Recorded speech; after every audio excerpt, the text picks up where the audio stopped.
The coroner ruled that Martin Griffin's cause of death was multiple injuries consistent with falling from a height of 16 meters. Testimony from the post-mortem doctor concluded this.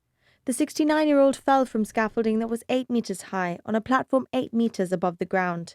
He fell from the top of the structure, however, it is unclear as to why he was on it in the first place.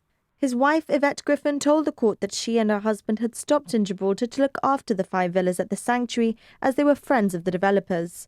The coroner described this as quite a task and questioned Mrs. Griffin as to whether she and her husband were remunerated for their efforts, a question she was unable to answer.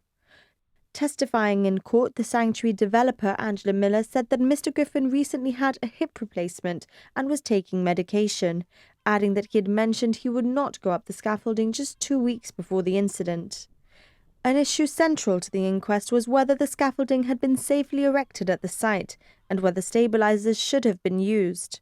Builder behind the project, Michael Peters, told the court they weren't used on this scaffolding, but that 3 others had used it without any issue.